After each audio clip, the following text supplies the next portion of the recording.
Esok atau nanti kau dan mereka akan melihat siapakah di antara kalian yang bilang. Dukung dakwah Ismi dengan klik subscribe dan aktifkan tanda loncengnya. Tapi apa yang Allah gambarkan tentang Bani Israel? Termasuk yang itu atau tidak, Bu? Tuh Allah ceritakan di ayat 59. Fabaddalal ladzina dzalamu qaulan ghairal ladzi qila lahum.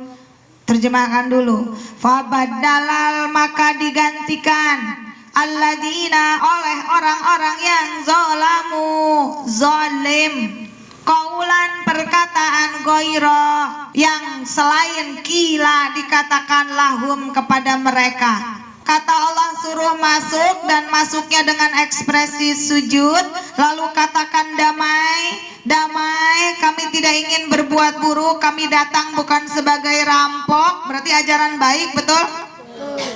Tapi ekspresinya bani-bani itu malah berekspresi seperti ingin merampok. Kenapa begitu?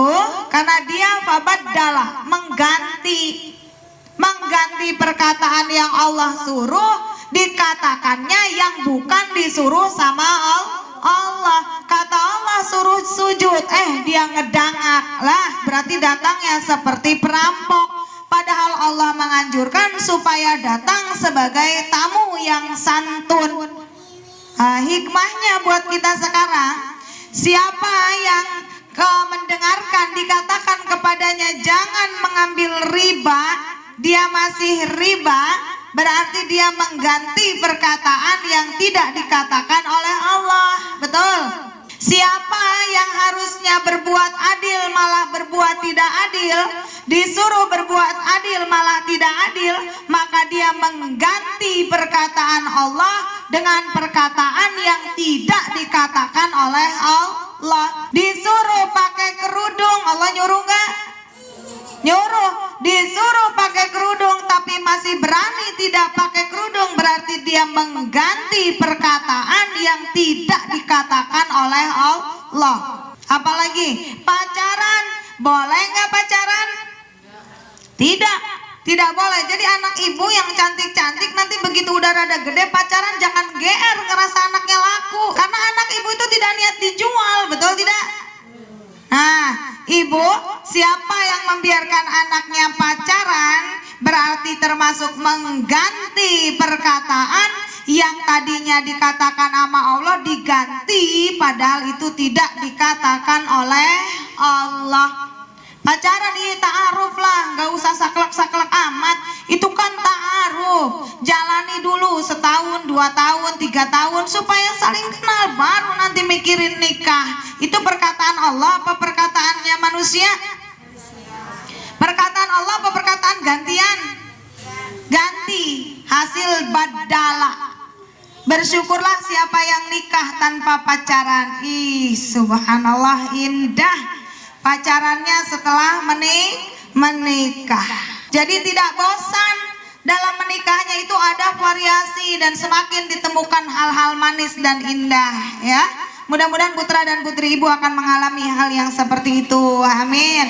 Walau tinggal di era globalisasi, namun jangan ada yang berani mengganti kata-kata Allah. Fa'anzalna alal ladzina dzalamu, fa'anzalna, maka kami telah turunkan, alal ladzina, kepada orang-orang yang zalamu, sudah berbuat zalim. Mengganti ayat Allah itu zalim tidak? Zalim. Jadi siapa yang suka mengganti ayat Allah, dia sudah berbuat zalim. Dan lihat yang dulu berbuat zalim saja sama Allah diturunin dari langit, minas sama, rijzam. Apa rijzam? Siksa. Rijzamnya datang minas sama, dari langit.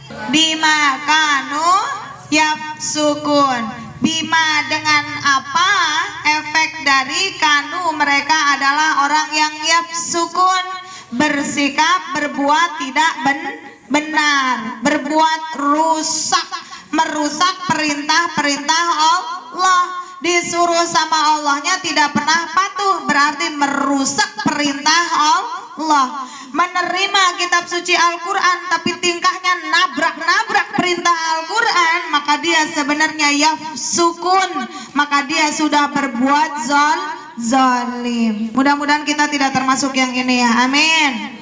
Dari kisah sebelumnya sampai sekarang, bani-bani ini nih menggondokan tidak? Kalau ini adalah ibu yang menciptakan atau ini dulur ibu, nyebelin gak model kayak begitu? Udah ditolongin, udah dibaikin, songong lagi. Udah dibaikin, dimaafin, dibaikin lagi, songong lagi. Dimaafin, dibaikin lagi, ngelunjak lagi. Diampunin, dibaikin lagi, masih tengil. Wih, rasanya pengen apa, Bu? Nonjok, ya. Nauzubillah min zalik. Jangan sampai kita ketemu orang seperti itu, amin. Nih, lihat Bu. Ketika itu kesiangan, kan belum berani tuh, masih negosiasi. Masuk ke dalam kampungnya nggak berani, karena dugaannya itu yang ada di dalam serem banget. Padahal maksud ajaran Allah itu masuk ke dalam kampung baru harus dengan ekspresi santun, berekspresi sujud, jangan ngedangak, biar tidak datang terlihat sebagai perampok. Tapi lihat ekspresinya bani itu tidak mau masuk karena udah Musa aja yang masuk, minta tolong Allah, kami nunggu di sini. Enak nggak mau ambil resiko. Akhirnya karena manna dan salwa sudah tidak lagi diturunkan oleh Allah, mereka kehausan. Dan ketika kehausan dan kepanasan, maka mereka istisqa, ya. Makanya ada sholat istisqa. Istisqa itu minta turun hujan. Ibu sekarang jangan sholat istisqa, nggak tepat, betul? Karena sudah ada di musim hujan. Sholat istisqa itu adanya di musim panas. Nah, ketika umatnya Nabi Musa dalam kehausan di musim panas yang gersang pun di padang yang tandus, maka Nabi Musa lagi-lagi disuruh sama kaumnya, wahai Musa, mintalah kepada Tuhanmu, mintalah air, kami kehausan. Kalau manna dan salwa tidak lagi diturunkan, lambok yao air minum. Akhirnya apa? Nabi Musa berikhtiar dengan istisqa. Caranya sama Allah dijawab apa tidak?